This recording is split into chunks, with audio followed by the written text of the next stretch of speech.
ఈ సమయంలో మరి ఇందాక చెప్తూ ఉన్నట్లుగా మన హృదయంలో ఉన్న సాటిస్ఫాక్షన్ దేవుని పట్ల, దేవుడు చేసిన కార్యములు బట్టి మనకున్న కృతజ్ఞత మనలో ఉన్న స్తుతిని బయటికి తీసుకొని వస్తుంది అన్నట్లుగా ఈరోజు స్టేజ్ మీద కనపడే దాన్ని బట్టో, లేకపోతే లైవ్లో వీక్షించే దాన్ని బట్టో, వచ్చే వ్యూస్ని బట్టో చాలామంది అంటూ ఉంటారు, మీకేం తెలుసండి కష్టం, మీకేం తెలుసు, జస్ట్ పైకెక్కి మైక్ పట్టుకొని మాట్లాడతారు, మీకేం కష్టం తెలుసు అని అడుగుతూ ఉంటారు.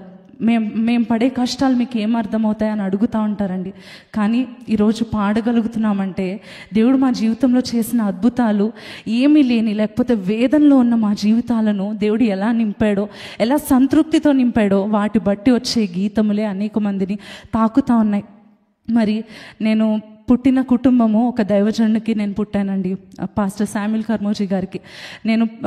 నా తల్లి నా తండ్రి ఇద్దరు కూడా వారు తృణీకరించబడి, వారు నా సేవలో నుండి త్రోసివేయబడిన సమయంలో they came out with zero.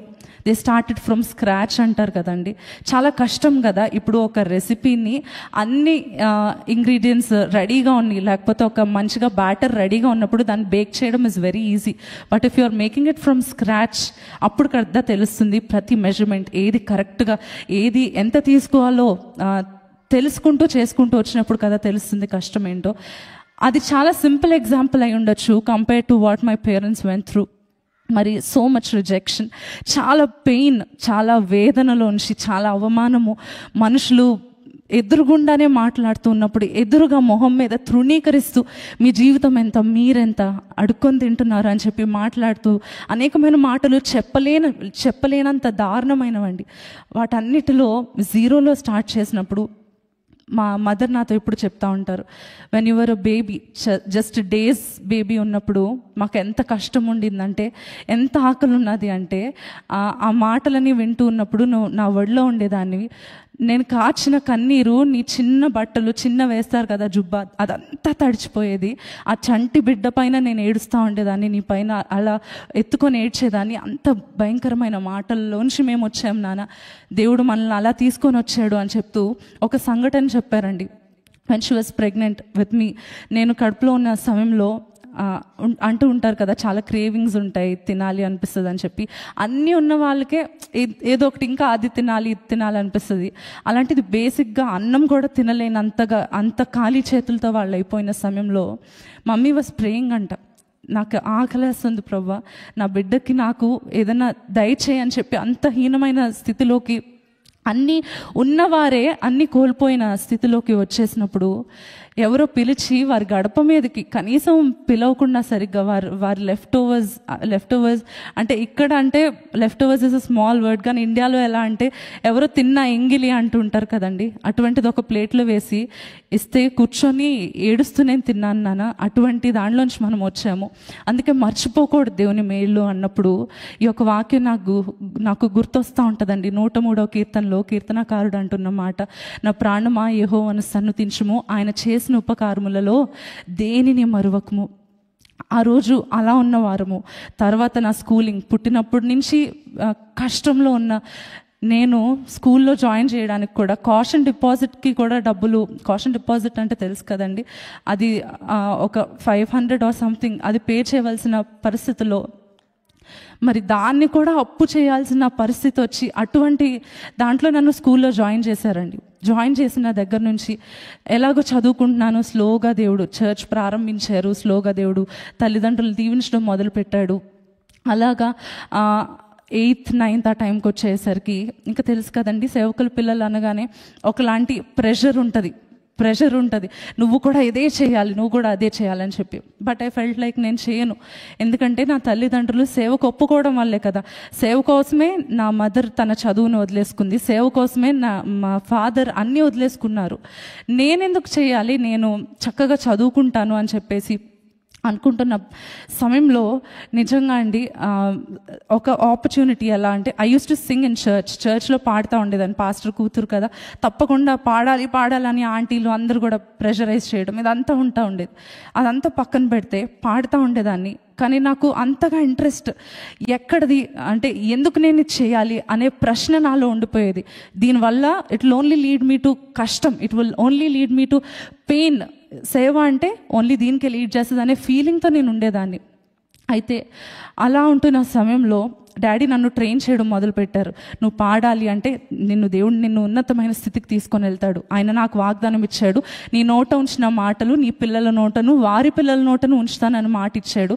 అందుకనే దేవుడు నిన్ను వాడుకుంటాడు. సేవ అనేది కష్టం కోసం కాదు, దేవుడు హెచ్చించడానికి కూడా దేవుడు సేవని నీకు అనుగ్రహిస్తున్నాడు. అనేక మందికి దీవెనకరంగా నిన్ను వాడుకుంటాడు అన్న మాటను పట్టుకొని డాడీ ట్రైన్ చేయడం మొదలుపెట్టారు. చర్చ్ క్లీన్ చేయడం, చర్చ్ ఊడవడం, బాత్రూమ్స్ క్లీన్ చేయడం, ఇవన్నిటితో స్టార్ట్ చేసి స్లోగా చివరి నుంచొని బుక్ పట్టుకునేదాన్ని. పెద్దవాళ్ళు పాడుతూ ఉంటే స్లోగా మైక్ ఇచ్చారు. ఐ స్టార్టెడ్ సింగింగ్, పాడడం మొదలు పెట్టానండి. అలా స్కూల్ కాయర్లో కూడా జాయిన్ చేసుకున్నారు. ఎప్పుడన్నా నాకు తెలుసు నేను మిరాకిల్ సెంటర్లో కాయర్ ఉంటారు, మరి వాళ్ళకి ఎలా ట్రైన్ చేస్తామంటే మైక్ లేకపోయినా పాడాలి అని. కానీ కొన్ని ప్రాంతాల్లో ఎలా ఉంటుందంటే మైక్ లేకపోతే వెంటనే అలిగేసి దిగిపోతూ ఉంటారు. అంటే మైక్ లేదు అంటేనే చాలా అలుగుతూ ఉంటారు, చాలా ఫీల్ అయిపోతారు. అలాంటిది ఎంతగా నన్ను అవమానించారు అంటే అండి, నుంచొని పాడుతూ ఉంటే అంతమంది, ఒక స్కూల్ అసెంబ్లీ ఎంత పెద్దది ఉంటుంది, మా ప్రిన్సిపల్ వచ్చి ఫర్ నో రీజన్, కారణమే లేదండి, పాడుతూ ఉంటే ఇలా చిటికేసి గెట్ డౌన్ అన్నారు. నేను ఈరోజు ఇంత సింపుల్గా చెప్తున్నాను, కానీ ఇమాజిన్ అంతమంది ముందు అలా మాట్లాడితే ఎంత అవమానంగా ఉంటుంది కదా. నాకు అర్థం కావట్లేదు ఎందుకు అని అడిగే నోరు కూడా నాకు రావట్లేదు. దిగిపో అని చెప్పారు. సరే అని చెప్పి తల తీర్చుకొని దిగిపోయాను. నేను ఎంత భయంకరంగా ఏడ్చానో నేను మాటల్లో చెప్పలేనండి.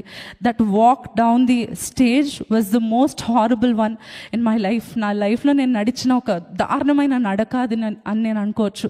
తలదించుకున్నాను. My face was red, I was crying. నేను అనుకున్నాను, ఇందుకే దేవుడు పాటలు పాడితే ఇలాగే అవమానిస్తారు, ఇందుకే నేను కాదనుకున్నాను కదా, ఎందుకు ప్రభా నన్ను పిలిచి మరీ అవమానించడం అని చెప్పి నేను అనుకున్న పరిస్థితుల్లో అలా స్లోగా ఇంకా సేవలో తప్పట్లేదు, పాడుతున్నాను కదా, ఇంకా చర్చ్లో అలా పాడడం మొదలుపెట్టాను. స్లోగా ఇంటర్ సెకండ్ ఇయర్లో ఉన్నప్పుడు మరి ఒక యవనస్తుల కూడికకు నేను హైదరాబాద్ వెళ్ళినప్పుడు ఒక దైవజనుని ద్వారా దేవుడు నాతో మాట్లాడాడు.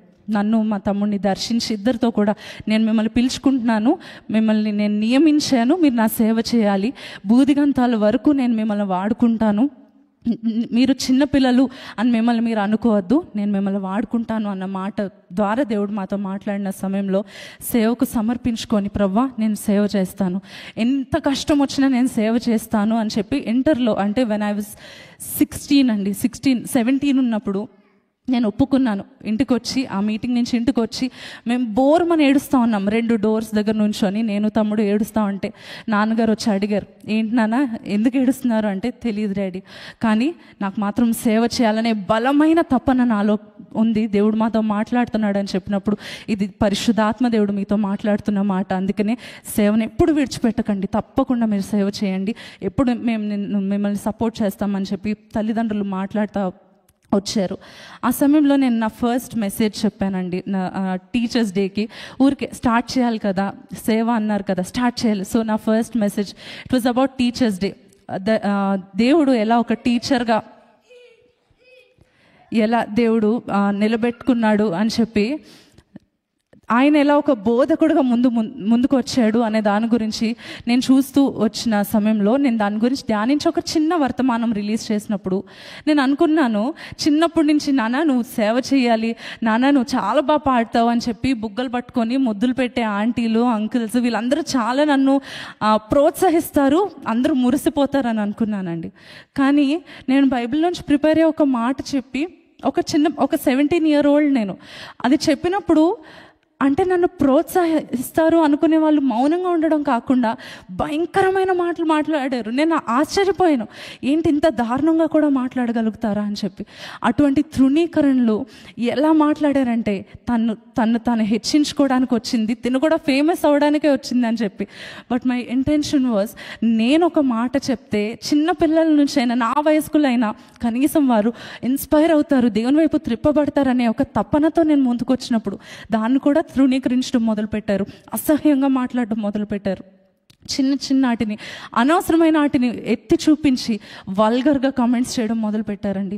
ఇదంతా అయిపోయింది, అవన్నీ తట్టుకొని నిలవబడ్డాను. ఆ తర్వాత కాలేజ్కి వచ్చాను, యూనివర్సిటీకి వచ్చాను. యూనివర్సిటీకి వచ్చిన తర్వాత ఇంకొక రకమైన rejection, just because I was a Christian, just because I'm a Christian, నేను ఒక దేవుని నమ్ముకున్న బిడ్డగా ఉన్నానని చెప్పి నా వీడియోస్ని స్క్రీన్ షాట్స్ తీసి నా యూనివర్సిటీలో వాల్స్ మీద మేమ్స్ తయారు చేసి they would stick them on the walls. And నేను నడుస్తూ ఉంటే మాక్ చేస్తూ ఉండేవారు, నవ్వుతూ ఉండేవారు, చేయి చూపించి నవ్వడం, కాలడ్డు పెట్టి నవ్వుతా మాక్ చేస్తూ కావాలని నా మార్క్స్ని అన్ని సబ్మిషన్స్ చేసిన they would give me 0 attendance.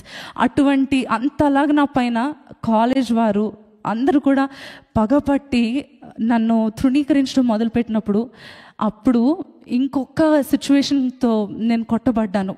Already దీంతో బాధపడతా ఉన్నాను.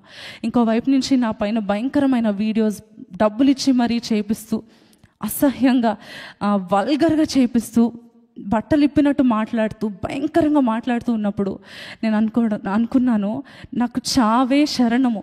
అంటే నేను చచ్చిపోతేనే కానీ దీని నుంచి తప్పించుకోలేను, నేను దీన్ని తట్టుకోలేను అనుకునే అంత పెయిన్లోకి నేను వెళ్ళిపోయానండి. నేను దేవుణ్ణి కూడా వదిలేశాను అనే పరిస్థితికి వచ్చేసాను. ఎందుకు ఇంకా ఇన్నేళ్ళు సేవ చేశాం, నా తల్లిదండ్రులు అన్నీ వదిలేశారు, దేవుని నమ్ముకున్నారు, సేవ చేస్తున్నారు. నేను కూడా సేవకని ఒప్పుకొని వచ్చాను. నా వయసులో అందరూ ఎంజాయ్ చేస్తారు, అందరూ హ్యాపీగా ఉంటారు, నేను ఎందుకు అన్నీ సమర్పించుకొని నాకేం వచ్చింది, ఇది ఇంత కష్టం నాకెందుకు అని అనుకున్న సమయంలో మరి ఎంత పెయిన్లో ఉన్నాను నేను చెప్పలేనండి.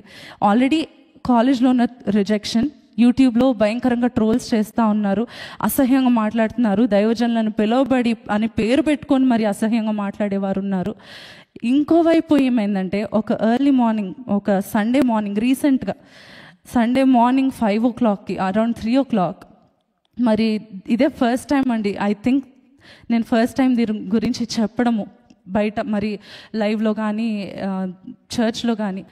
ఎందుకంటే నా సాక్ష్యంలో this is a very important part అని నేను అనుకుంటున్నాను. ఇంతకుముందు నన్ను తృణీకరించిన వారు, చిన్నప్పుడు ఆకలితో ఉన్నానన్నాను కదండి, ఆకలితో ఉన్నామన్నాం కదా, కనీసం ఎవరో ఇచ్చిన ఫుడ్ తినాల్సి వచ్చింది అనుకున్నాం కదా. ఈరోజు దేవుడు మమ్మల్ని అనేక లక్షల మందికి సమకూర్చే వారిగా దేవుడు మమ్మల్ని దీవించాడు. అది ఒక అద్భుతం అని చెప్తే, అది దేవుని యొక్క మేలు అని చెప్తూ ఉంటే, ఏ స్కూల్లో అయితే నేను తృణీకరింపబడ్డాను, చిటికేసి దిగు అన్నారు కదా, రీసెంట్గా ఎవరైతే చిటుక వేసి దిగిపో అని చెప్పారో ఆమె వెతుక్కుంటూ మా ఆఫీస్కి కాల్స్ చేస్తూ, శ్రేష్ఠ ఏ సర్వీస్లో ప్రీచ్ చేస్తుందండి, I want to come and here her preach అని చెప్పి ఆమె వెతుక్కుంటూ వచ్చేటట్టుగా అవమానాన్ని ఆశీర్వాదంగా దేవుడు మలిచాడు. దేవునికి మహిమ కలుగును గాక. ఇలా ప్రతి అవమానాన్ని ఆశీర్వాదంగా, గాయాన్ని సంతోషంగా దేవుడు మార్చడం మొదలుపెట్టాడు. ఇలా సేవలో కొనసాగుతూ ఉన్నాను. అయినా సరే కాలేజ్లో ఉన్న రిజెక్షన్ పోని పట్టించుకోవద్దులే, అక్కడితో వదిలేద్దాంలే అనుకుంటే యూట్యూబ్లో ఉన్నది. తర్వాత one Sunday morning, a few months ago I should say, ఒక సంవత్సరం క్రితం అండి, ఎర్లీ మార్నింగ్ 3 o'clockకి ఎవ్రీ సాటర్డే నాకు ఒక అలవాటు ఉండేది. ఏంటంటే మోకరించి 3 o'clock వరకు I use to pray and prepare, కన్నీరు కారుస్తూ దేవుని సన్నిధిలో, ప్రభా రేపు వాక్యం చెప్పబోతా ఉన్నాను, నా నోట్లో నీ మాటలు ఉంచి నా ద్వారా మాట్లాడు, నేను కనిపించకూడదయ్యా, నువ్వు కనిపించాలని 3 గంటల వరకు ప్రార్థిస్తూ 3 o'clockకి ఏదో నోటిఫికేషన్ వచ్చింది నా అకౌంట్కి అని చెప్పి నేను ఇన్స్టాగ్రామ్ ఓపెన్ చేసి చూసినప్పుడు ఎంత అంటే నేను చెప్పలేనండి ఆ ఫీలింగ్ని, మాటల్లో చెప్పలేను అనమాట. చూడండి, మనం ఇక్కడే ఉన్నట్టు ఉంటుంది, మన బాడీ ఇక్కడే ఉంటుంది, మైండ్ ఎటో ఇలా వెనక్కి జూమ్ అవుట్ అయినట్టు ఉంటుంది కదా, ఆ ఫీలింగ్ని ఏమని చెప్తారో నాకు తెలియదు. అలా అయిపోయి నా చేతులు కాళ్ళు పని చేయట్లేదు అనమాట, ఏడ్చేస్తున్నాను, కేకలేస్తున్నాను. ఏమైందంటే ఎర్లీ మార్నింగ్ 3 o'clockకి from some random account, from a fake account, నా పిక్చర్స్ని తప్పుడుగా ఎడిట్ చేసి, చాలా అసహ్యంగా ఎడిట్ చేసి, మార్ఫ్ చేసి నాకు పంపించి నన్ను థ్రెటన్ చేయడం మొదలుపెట్టారు. నువ్వు గనక ఇది చేయకపోతే, లేకపోతే ఇలా చేయకపోతే, సేవ విషయంలో కానీ పర్సనల్ విషయంలో కానీ ఇలా చేయడం మానేయకపోతే గనక నేను ఈ పిక్చర్స్ అన్నిటినీ రొటేట్ చేస్తాను, సోషల్ మీడియాలో రిలీజ్ చేస్తానని చెప్పి ఒకడు అసహ్యంగా నాకు పెట్టిన సమయంలో నేను ఇంకా అయిపోయిందండి. ఇంకా చూడండి, బ్రేక్ అయిపోయే పాయింట్ ఉంటుంది కదా, అది కూడా దాటిపోయింది అనమాట. అటువంటి పరిస్థితుల్లో నేను ఇంకా అనుకున్నాను, దేవుడు అనేవాడు కనుక ఉంటే నాకు ఇది అవ్వదు, దేవుడు అనేవాడు ఉంటే ఇలాంటిది అలౌ చేయడు కదా అని చెప్పి నన్ను నేను అనుకుంటా ఉన్నాను. ఆ సమయంలో నా ఫ్రెండ్స్తో నేను నా రూమ్లో ఉన్నాను. ప్రేయర్ చేసుకొని లేచి చూశాను, ఇదంతా ఎపిసోడ్ జరుగుతుంది. పేరెంట్స్కి కూడా చెప్పొద్దు, ఎక్కడికైనా వెళ్ళిపోతాను నేను, చదువు కూడా మానేస్తాను, సేవ మానేస్తాను, నేను ఎక్కడికైనా వెళ్ళిపోతాను, ఎవరికి నేను చెప్పను, ఎవరికి నేను కనపడను, నా మొహం కూడా నేను ఎవరికి చూపించుకోలేను. దీని తర్వాత దీన్ని ఎవరైనా చూస్తే ఎంత అసహ్యంగా నా గురించి మాట్లాడతారు, ఎంత తప్పుడుగా అపార్థం చేసుకునేవారు ఎంతమంది ఉన్నారు, మంచి చేస్తేనే చెడ్డగా మాట్లాడుతున్నారు, ఇటువంటి వస్తే నా బ్రతుకేమైపోతుంది, రోడ్డును పడిపోతాను నేను అని చెప్పి సేవ మానేస్తాను, నా అకౌంట్స్ అన్నీ క్లోజ్ చేసేస్తాను, నేను పెట్టిన వీడియోస్, నేను చేసిన సేవ అంతా ఇంకా కనపడకూడదు నేను ఎవరికి అనుకున్న భయంకరమైన పరిస్థితుల్లో మరి తల్లిదండ్రులు నా ఫ్రెండ్స్ కాల్ చేసి, ఆంటీ షైనీ పిచ్చి పిచ్చిగా మాట్లాడుతుంది, ఏదేదో అయిపోతుంది షైనీ, కొంచెం ఒకసారి రండి అని చెప్పి 3 o'clock వస్తే మమ్మీ వాళ్ళు గుండెలు పట్టుకొని వచ్చారు. నాన్న ఏమైంది అని చెప్పి వస్తూ ఉన్న సమయంలో నేను అన్నాను, ఏం లేదు, ఎవరో తప్పుగా కమెంట్ పెట్టారు అంతే అని చెప్తుంటే, లేదు ఫోన్ ఇవ్వు చూస్తామని చెప్పేసి మా ఫ్రెండ్స్ చూపించినప్పుడు ఆ పిక్చర్స్ మరి వాళ్ళు వానిష్ మోడ్లో పెట్టి దాన్ని చాలా తెలివిగా చేశారనమాట. మరి వీఆర్ ఆల్ హార్ట్ బ్రోకెన్ అండి. మిడ్ నైట్ 4 అయిపోయింది, ఎర్లీ మార్నింగ్ 4 అయింది. సండేకి సర్వీస్కి 6 o'clockకి మేము వెళ్ళాల్సిన సమయంలో ఇంకా డాడీ వాళ్ళు నేను ఒక డెసిషన్ తీసుకున్నాం అనమాట. ఏంటి అంటే, నేను మమ్మీ ఒక డెసిషన్ ఏమని అనుకున్నామంటే, ఇంకా చదువు సేవ అంతా వదిలేసి అకౌంట్స్ అన్నీ కూడా క్లోజ్ చేసేసి డిసపియర్ అయిపోయినట్టుగా ఏదైనా కంట్రీకి పంపించేస్తే చదువుకొని ఎప్పుడైనా పెళ్లి చేశాక తీసుకొని వస్తే ఇటువంటివి ఉండవు, లేకపోతే ఇటువంటివి మాట్లాడడం అట్లీస్ట్ ఆపుతారు, ఇలా చేయడం ఆపుతారు అని చెప్పి అనుకుంటున్నప్పుడు నాలో ఒక వార్ అనమాట అండి. ఒక పక్కన సేవ చేయను అని నా వాయిస్ మాట్లాడుతూ ఉంది, ఒక పక్కనేమో నేను నిన్ను పిలుచుకున్నాను నేను ఉంటాను అనే ఒక వాయిస్ వినిపిస్తామైనది. నేను వెళ్తున్న తృణీకరణ ఎంత దారుణమైనది. ప్రశాంతంగా చదువుకొనివ్వట్లేదు, సేవ చేయనివ్వట్లేదు, పాటలు పాడనివ్వట్లేదు, వాక్యం చెప్పనివ్వట్లేదు, కూర్చుంటే తిడుతున్నారు, నుంచుంటే తిడుతున్నారు, ముసుగులా జారిపోయినా వెంటనే రెడీగా ఉంటారు. కొంతమంది ఇండియాలో చాలా భయంకరమైన వాళ్ళు ఉన్నారండి, ఇలా ముసుగు జారితే చాలు వెంటనే కమెంట్స్లో రెడీగా ఉంటారు అనమాట. మీ సిస్టర్ ముసుగు వేసుకోండి, వాక్యం వినాలా, వాక్యం చెప్పాలా, దీని గురించి నేను ఆలోచించాలా. ఇవన్నీ చిన్నవి, కానీ ఆ సిచ్యువేషన్ మార్నింగ్ 4 o'clockకి మార్నింగ్ 5 అయిందండి. ఇంకా టికెట్స్ బుక్ చేసుకోవడానికి వెబ్సైట్ కూడా ఓపెన్ చేసాము. టికెట్స్ కూడా బుక్ చేసుకొని పిన్ని దగ్గరికి, డాలస్లో పిన్ని ఉన్నారు, సో తన దగ్గరికి నేను ఇంకా వెళ్ళిపోయి ఇక్కడ సేవ ఇంకా కనిపించను, శ్రేష్ఠ ఏది అంటే మాయం అన్నట్టు ఉండాలి సోషల్ మీడియాలో అన్నట్టు నేను అనేసుకున్నానండి. కానీ ఒక పక్కన నాకు వేదన, ఏంటి మిరకిల్ సెంటర్ని నేను విడిచిపెట్టి, నా మిరకిల్ ఫ్యామిలీని విడిచిపెట్టి వాక్యం చెప్పడం మానేసి ప్రతి ఆదివారం ఉదయం అయితే చాలు పరిగెత్తుకొని దేవుని సంఘానికి వెళ్ళి నేను దేవుని పని చేస్తాను, అటువంటి నేనేనా ఇలా ఆలోచిస్తున్నాను అని ఒకవైపు, ఇది ఒకవైపు. అయితే కాసేపు అయింది, ఎవరికి చెప్పొద్దని చెప్పారండి ఇంట్లో. కానీ నా బెస్ట్ ఫ్రెండ్స్ ఒక 3 ఉన్నారు, వాళ్ళ 3కి నేను షేర్ చేసుకున్నప్పుడు they bawled their eyes out అని నేను చెప్పొచ్చు. ఎంత ఏడ్చారంటే, అంటే నువ్వు ఎప్పుడు వస్తావు అంటే మేబీ ఒక 10 yearsలో అంతే. నేను ఇంకా ఫిక్స్ అయిపోయాను, ఎందుకంటే ఒక ఆడపిల్లని అలా బయట పెడితే భారతదేశంలో ఎంత భయంకరంగా చూస్తారు, ఎంత తృణీకరిస్తారు.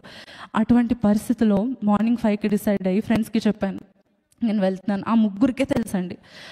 అయితే బ్యాగ్స్ అన్నీ కూడా తీసి, ఇంకా నేను సామాన్లన్నీ తీసి బ్యాగ్స్లో అంటే ఇంకా పేర్చలేదు, బట్ ఏమేమి పట్టుకెళ్తాను అన్నీ బయటికి లాగేసి పెట్టేసి పాస్పోర్ట్స్ అన్నీ రెడీ చేసుకుంటా ఉన్నాను. కొన్ని రోజులు వెళ్ళి వస్తూ ఉన్నాము, సీక్రెట్గా అయినా సరే నేను ఉంటాను ఎక్కడన్నా అని చెప్పి. అయితే అలానే చర్చ్కి ఒకే ఒక సర్వీస్కి ఈరోజు వెళ్దాము, ఎందుకంటే సెక్యూరిటీ ఇష్యూ కూడా ఉంది, కొంతమంది థ్రెటన్ చేసి చంపుతామని కూడా థ్రెటన్ చేస్తూ ఇటువంటి మాటలు వస్తున్నప్పుడు జాగ్రత్తగా ఉండాలి కదా అని చెప్పి ఒక్క సర్వీస్కి చర్చ్కి వెళ్ళి ఇంటికి వచ్చేసాం. నెక్స్ట్ డే ఇంకా US ప్రయాణం, టికెట్స్ కూడా చేసుకోవడానికి ఎంతైనా సరే ఇంకా ఎలాగోలా కష్టపడి వెళ్దామని చెప్పి అనుకుంటున్న సమయంలో నైట్ అయిందండి. ఇంటికి వచ్చాను, that whole day was crying, నా ఫేస్ అంతా స్వెల్ అయిపోయింది. యూట్యూబ్లో అందరూ చాట్లో కూడా పెట్టేవారు, ఏమైంది, వాట్ హ్యాపెండ్ అంటే, ఏడుపు ఆగట్లేదు. దేవుని సేవ నేను వదిలేసి వెళ్ళిపోతున్నా, పిరికిదాన్ని చేసింది లోకం, పిరికిదానిగా నన్ను మార్చేసింది, దేవుణ్ణే వదిలేస్తున్నానా, దేవుడే లేడని నేను ఆలోచిస్తున్నాను అని ఒక పక్కన గాయము, బాధ, దేవుని నుండి ఎడబాటు లాగా అనిపించేసిందండి. అయితే ఆ రాత్రి డాడీ వచ్చి, నాన్న నీతో ఒక మాట చెప్పాలి అన్నారు. ఏంటి అంటే, మామూలుగా మిరకిల్ సెంటర్లో లైన్లో అందరూ వస్తూ ఉంటే డాడీ వారి తలపైన చేపెట్టి ప్రార్థన చేస్తూ ఉంటారు. అలా ఎప్పుడు వచ్చే మన మిరకిల్ ఫ్యామిలీ కాకుండా ఒక కొత్త ఆయన ఎవరో వచ్చారు నాన్న, ఎవరో ఒక కొత్త అతను వచ్చాడు. అతను ఎవరో మనకు తెలియదు, ఎప్పుడు మనం చూడలేదు. అయితే ఇలా వచ్చి కానుకిస్తారు కదా, అలా ఇచ్చినట్లుగా ఒక పేపర్ ఫోల్డ్ చేసి నా చేతిలో పెట్టేసి ఆయన వెళ్ళిపోయాడు. ప్రేయర్ రిక్వెస్ట్ కూడా ఏం చెప్పలేదు, వెళ్ళిపోయాడు. అంటే ఏంటి ఆ పేపర్ అని అందరూ కలిసి నలుగురం కలిసి ఓపెన్ చేసామండి. నెక్స్ట్ డే ట్రిప్ ఉంది, ఇంకా సేవ వదిలేసి వెళ్ళిపోవాల్సిన రోజు వచ్చేసింది. ఆ ముందు రాత్రి ఆ పేపర్ ఓపెన్ చేసి చూసినప్పుడు అందులో రాయబడింది ఏంటంటే, ప్రియమైన శ్రేష్ఠ తల్లికి ఈరోజు ఉదయము 5 గంటలకు ప్రభు నాతో మాట్లాడిన మాట, నువ్వు సేవ మానకూడదు, నేను నీ కోసం నిలబడతానని ప్రభు నీతో మాట్లాడుతూ ఉన్నాడు. నువ్వు పాటలు పాడడం మానకూడదు, నువ్వు సేవని విడిచిపెట్టి ఎక్కడికి వెళ్ళకూడదని దేవుడు నీతో మాట్లాడుతున్నాడు అని. ఎవరో స్ట్రేంజర్, ఆయనకు తెలీదు. మేము 5 o'clockకే డిసైడ్ అయ్యాము.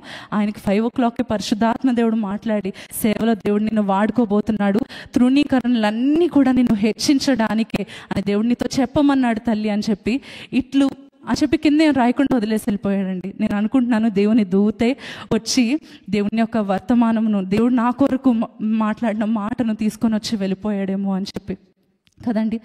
దేవుడు ఆ విధంగా మాట్లాడినప్పుడు సరే నేను ఇంకా అది పట్టుకొని ఏదన్నా రానివ్వండి, ఆ ఫొటోస్ కావాలంటే వాడిని రిలీజ్ చేసుకొనివ్వండి, నాకేం పర్లేదు మమ్మీ, నేను నిలబడతాను. ఎలా వచ్చిందో ఎక్కడి నుంచి వచ్చిందో ధైర్యం నేను చెప్పలేను, కానీ నన్ను బలపరిచి చేసినందు నేను సమస్తమును చేయగలను. అందుకనే ఆయన నన్ను బలపరుస్తాడు. ఎంత ఎక్స్టెంట్కైనా నేను వెళ్ళిపోతాను దేవుని పని కోసం. ఎంత తృణీకరించబడినా నేను నిలబడతానని చెప్పి నిలబడ్డానండి.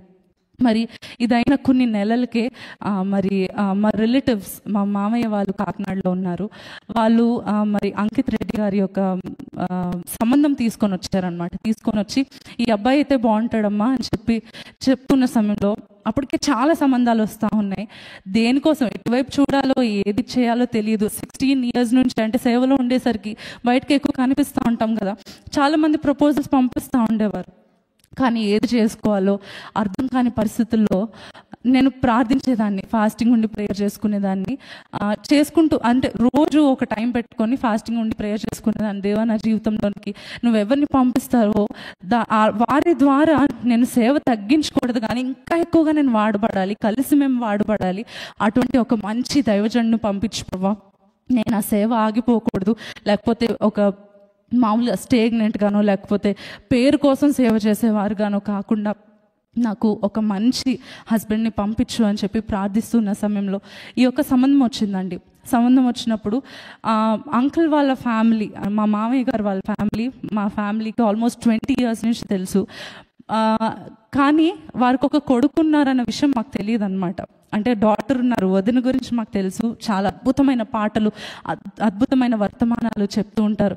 అయితే ఆమె గురించి తెలుసుగా ఉన్నారన్న విషయం నాకు తెలియదు.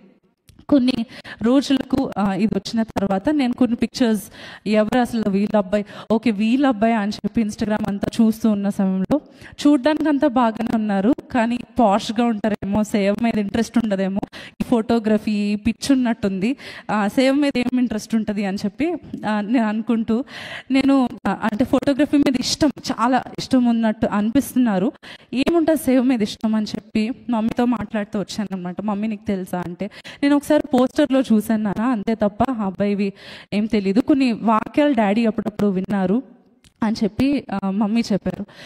అయితే ఈ సంబంధం వచ్చిన దాని గురించి నేను ప్రార్థిస్తా ఉన్నాను. This is the first time అండి, this is a very special place for me, అందుకనే మా స్టోరీ చెప్పడానికి నేను ఇష్టపడతా ఉన్నాను.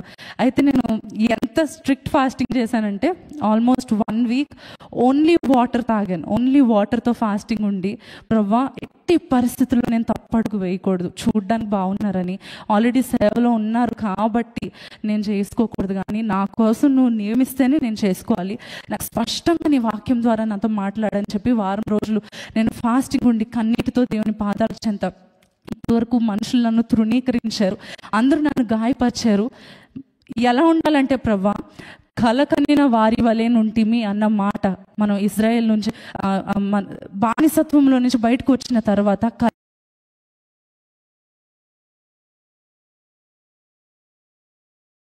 ఉండాలంటే ఆ బాధ అంతా నాకు ఒక కలగా మిగిలిపోవాలి తప్ప అది నన్ను ఇంకా గాయంలో ఉంచేయకూడదు. అంత మంచి వారిని నా కోసం పంపించు ప్రభా, అంత మంచి సేవకుని పంపించయ్యా అని చెప్పి వీరి కోసం ప్రేయర్ చేయట్లేదు. అయితే లాస్ట్ డే మరలా మాకు తెలిసిన వారి ద్వారా వచ్చిన మాటతో మరలా వీళ్ళదే సంబంధం తీసుకొని వచ్చారు వేరే వాళ్ళు. అయితే జస్ట్ సజెషన్ లాగా వాళ్ళు అడిగారని కాదండి, వారు ఏమని చెప్పారంటే పలానా అబ్బాయి ఉన్నాడు మీకు బాగుంటుందేమో అని చెప్పి చెప్తా వచ్చారు. వచ్చినప్పుడు మరి చాలా ఎక్కువగా ప్రార్థించి ఇంక లాస్ట్ డే నేను వాక్యం తీసి చాలా నీరసం వచ్చేస్తుంది, తల తిరిగిపోతా ఉందన్నమాట. అయినా సరే ప్రభా వాక్యం ఇచ్చే ఏదో ఒకటి దీని గురించి ఫినిష్ చేసేద్దాం, ఏదో ఒకటి అంటే ఏదో ఒకటి మంచిది అయితే కనుక ముందుకు వెళ్ళిపోవచ్చు, లేదంటే ఇక్కడితోనే ఆపేయాలి, ఏది సాగదీయకూడదు కదా అని చెప్పేసి నేను వాక్యం తీసుకుంటున్నప్పుడు జస్ట్ బైబిల్ ఓపెన్ చేశానండి, మోకరించాను, బెడ్ పైన బైబిల్ ఉంది. ఇలా ఓపెన్ చేసి ఐస్ బ్లర్ అయిపోతున్నాయి అనమాట, కళ్ళు తిరిగిపోయి. అయినా సరే I was trying to read. ఎలా అంటే ఒక ఫోకస్ ఇలా రిలీజ్ అయినట్టు ఈ వాక్యం పైన నా కళ్ళు పడ్డాయి. ఏమనంటే go with them for I have sent them to you, they have come from మీ అనే వాక్యం నాకు వచ్చిందండి. వచ్చినప్పుడు నేను అనుకున్నాను, సరే ప్రభా నువ్వు మాట్లాడితే కనుక శ్రేష్టమైన దాన్నే నువ్వు ఇస్తావు. నా తల్లిదండ్రులకు మాకు అందరికీ పీస్ ఉంది కాబట్టి నీకు ఇష్టమైతే దీని గురించి ముందుకు వెళ్తామని చెప్పి డాడీ దగ్గరికి వెళ్ళి వాక్యం చెప్పినప్పుడు డాడీ మామూలుగా అయితే నా విషయంలో చాలా ఎక్కువ ఆలోచిస్తారు కదండి. కూతురు విషయంలో అంటే కూతురు పెళ్ళి అంటే చాలా ఎక్కువగా ఆలోచిస్తారు కదా. డాడీ వెంటనే సరే అడిగేద్దాం అన్నారు. అంటే ఇంత ఈజీగా ఎలా అన్నారు డాడీ అని చెప్పేసి అనుకుంటూ ఇంక వెంటనే మామయ్య గారి నంబర్ తీసుకొని మామయ్య గారి నంబర్ తీసి డాడీ అడిగి ఏం చేశారు అంటే ఈ యొక్క ప్రపోజల్ కోసం పెళ్లి చూపులు ఇదంతా జరిగి చాలా ఒఫీషియల్గా అరేంజ్డ్ మ్యారేజ్ జరిగిందండి.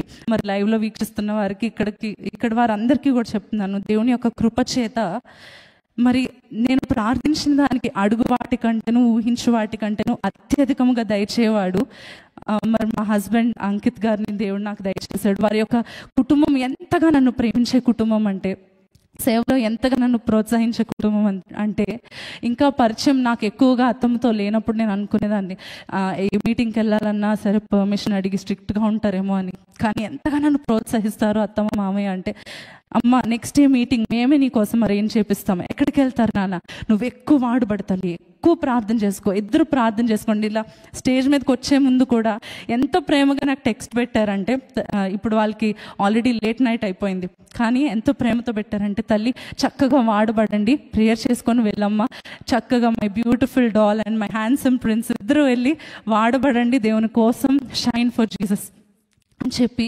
ఎంతో ప్రేమతో మమ్మల్ని ప్రోత్సహించే కుటుంబం. నేను అడిగిన దానికన్నా ఊహించిన దానికన్నా నా తల్లిదండ్రులు కోరుకున్న దానికన్నా ఉన్నతమైన కుటుంబాన్ని దేవుడు సేవలో నిలబడుతూ అనేక లక్షల మందికి ప్రపంచవ్యాప్తముగా దీవెనకరంగా ఉన్న కుటుంబాన్ని, భర్తని, వదినని, అన్నయ్యని వీళ్ళందరినీ దేవుడు నాకు దయచేశాడు. And I'm feeling so satisfied. నా హృదయం అంతా ఎంతో కృతజ్ఞత కలిగి ఉన్నానండి. నా బాధ, నా వేదన అంతా మర్చిపోచేసే ప్రేమ కలిగిన నా యొక్క భర్తను దేవుడు నా జీవితంలోకి తీసుకొని వచ్చాడు. దేవుడు నేను నిన్ను తృణీకరించే మనుషులు ఎదుట నేను నిన్ను హెచ్చిస్తానని చెప్పి God has blessed a couple to be a blessing to many. Already అనేక లక్షల మంది యవనస్తులు దీవించబడతా ఉన్నారు, నేను నమ్ముతున్నాను. This is just 1% of what God has planned for us.